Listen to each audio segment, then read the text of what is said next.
It's an all too familiar concern and has even generated several buzzwords suggesting that gas is a major setback to power supply. But it also appears the industry petitioners ain't giving up just yet in finding a workable solution. So this forum is an attempt at tackling the problem. Unfortunately, the gas-to-power business operates in a value chain starting with the gas producer to the supplier, the generation company, all through to the consumer at home who needs to pay his bill before the gas supplier can be paid. This order is currently heavily challenged. It is not a viable business if we continue this madness. There has to be discipline, there has to be sanctity of agreement, there has to be enforcement of law that consumers of power must pay for the power they're consuming. The organizers dug deep for resource persons. They brought in Nigeria's former Minister of Power, who in history brought Nigeria's generation for the first time to 4,500 megawatts under the old order.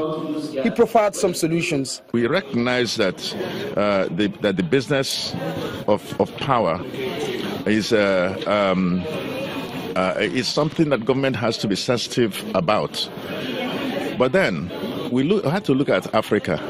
Nigeria pays low value in comparison to other parts of Africa in terms of power. We have to say, do we want power or do we want darkness? I say the cost of darkness is infinite. The cost of power is finite. And we should have the will to do something about cost-reflective tariff. Otherwise, nobody is coming here to invest. And it's not just a talk. Away from the conference, the Minister of Power, Works and Housing is advocating that DISCOs improved their collection across a larger scale of users rather than the lenient thinking that tariff increase will solve all the problems.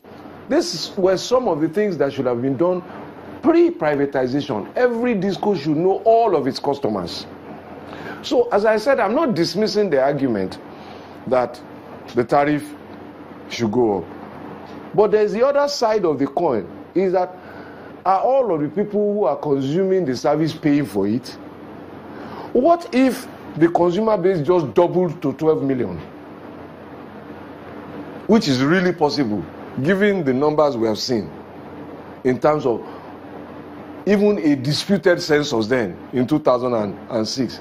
So it's possible that we can get 12 million, 6 more million people to pay the same tariff. You know what that will do? It will increase the collection enormously. Time and time again, we are told we have to pay more to generate improved power. Technically and logically, though, it does cost much more to self-generate. Grid power is still it, but how professionals and practitioners will convince already disgruntled consumers to pay more will be Herculean. Olu Phillips, Channels Television News.